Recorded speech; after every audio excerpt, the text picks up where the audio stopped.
जय जय साईं राम। ओम साई राम। श्री साई सच्चरित्र अध्याय 20। काका की नौकरानी।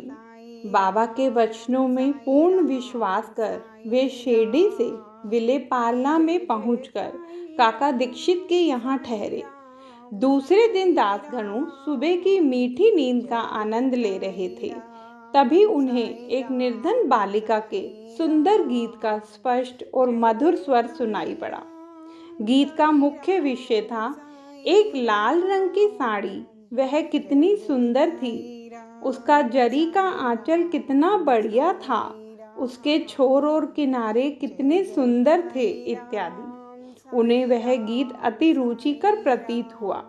इस कारण उन्होंने बाहर आकर देखा कि यह गीत एक बालिका नाम्या की बहन, जो काका साहेब दीक्षित की नौकरानी है, गा रही है।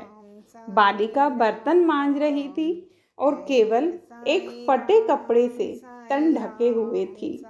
इतनी दरिद्र परिस्थिति में भी उसकी प्रसन्न मुद्रा देखकर श्री दासगणु को दया आ गई और दूसरे दिन श्री दासगणु ने श्री एम वही प्रधान से उस निर्धन बालिका को एक उत्तम साड़ी देने की प्रार्थना की। जब राव बहादुर एम वही प्रधान ने उस बालिका को एक धोती का जोड़ा दिया, तब एक क्षुधा पीड़ित व्यक्ति को जैसे भाग्यवश मधुर भोजन प्राप्त होने पर प्रसन्नता होती है, वैसे ही उसकी प्रसन्नता का पारावार न रहा।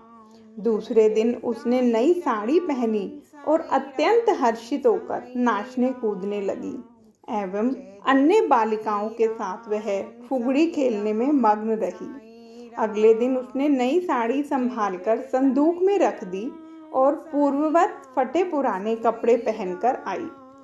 फिर भी पिछले दिन के समान ही प्रसन्न दिखाई दी। यह देखकर श्री दासगणु की दया आश्चर्य में परिणत हो गई। उनकी ऐसी धारणा थी कि निर्धन होने के ही कारण उसे फटे चीथड़े कपड़े पहनने पड़ते हैं, परंतु अब तो उसके पास नई साड़ी थी जिसे उसने संभाल कर रख लिया और फटे कपड़े पहनकर भी उसी गर्व और आनंद का अनुभव करती रही। उसके मुख पर दुख या निराशा का कोई निशान भी नहीं रहा। इस प्रकार उन्हें अनुभव हुआ कि दुख और सुख का अनुभव केवल मानसिक स्थिति पर निर्भर है। इस घटना पर गूढ़ विचार करने के पश्चात वे इस निष्कर्ष पर पहुंचे कि भगवान ने जो कुछ दिया है उसी में समाधान वृत्ति रखनी चाहिए और यह निश्चय पूर्वक समझना चाहिए कि वह सब चराचर में व्यापक है और जो भी स्थिति उसकी दया से प्राप्त है वह अपने लिए अवश्य ही लाभप्रद होगी। इस विशिष्ट घटना में बालिका की निर्धना अवस्था, उसके फटे पुराने कपड़े और नई साड़ी देने वाला तथा उसकी स्वीकृति देने वाला, ये सब ईश्वर द्वारा ही प्रेरित था। श्री दासगणु को उपनिषद के पाठ की प्रत्यक्ष शिक्षा मिल गई, अर्थात जो कुछ अपने पास है उसी में समाधान वृत्ति माननी चाहिए। सार यह है कि जो कुछ होता है सब उसी की इच्छा से नियंत्रित है, अतः उसी में संतुष्ट रहने में हमारा कल्याण है। साईं राम।